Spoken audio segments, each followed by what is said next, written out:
Hi, my name is Katie McElhenney, and I'm your local realtor with RE/MAX Real Estate in Allentown, Pennsylvania. Today I have a short video to help buyers in the very beginning of their process. The first thing you want to do as a buyer is get pre-qualified for a loan so that you know how much a mortgage institution would qualify you to purchase a house at. There's three different types of mortgage institutions: credit unions, mortgage companies, or your local bank.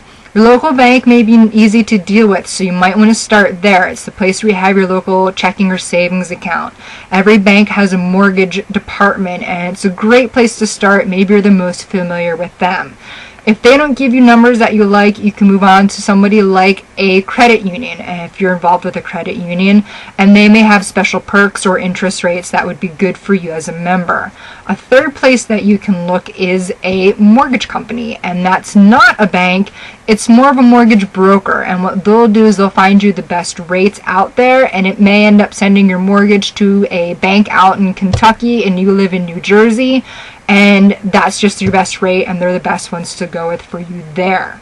What you need to bring with you to get pre-qualified are your debts and your credits, or your income versus your payments every month, what bills you have to pay, credit cards, car insurance, student loans, things like that.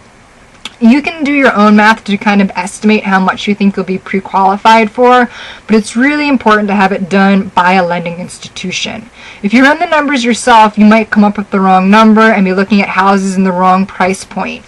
If you come up with a number that's too high, we don't want you to fall in love with a house that you just won't be able to get a mortgage for. Or if you're looking too low, we don't want you to sell yourself short and not be looking at houses that would be better for you. So you're going to need to bring all of your credits, all of your debts, all of your financial information to this lending institution. Sit down with them. You can shop around. You can look at some different places. You don't have to go with the first one you've heard of.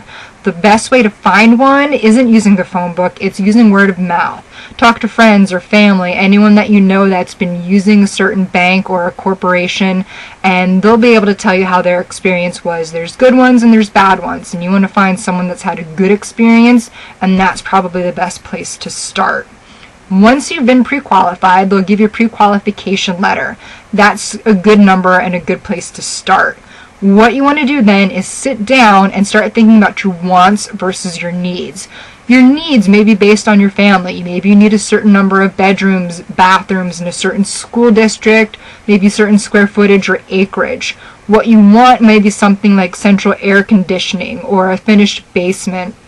And looking at what your wants versus your needs are really helps your realtor narrow down and find you the right house. You may find 5 things on your needs list and 1 thing on your wants list versus another combination of numbers, and that will really help us narrow things down and help you find the right house. The last thing you need to do in this beginning of the process is find the right realtor for you. And to start this search, it's very like starting your mortgage lender search. You want to ask around, see if anyone's had good experiences with a particular realtor. If you don't have anyone, you don't want to start in the local phone book. That's the worst place to start. Go online, see who's out there that you think based on their profile would be a good match for you. And you don't have to go with the first person you meet with. You can shop around, find someone who's going to be a good fit for you. You're going to be working with your realtor for a few months, and you want someone that you know you can trust is going to be there and have your back and is knowledgeable. So it's someone you're going to be wanting to work well with. So this is very important. You can talk to a couple different realtors, find someone that you think is a good fit, and then you want to sign a contract with them. Once you're under contract, your realtor will represent you and not the other side. So it's important to be under contract. It's a little bit of paperwork, and then you'll be all set to go, and then you can start looking at houses, and that's where you're going to go next.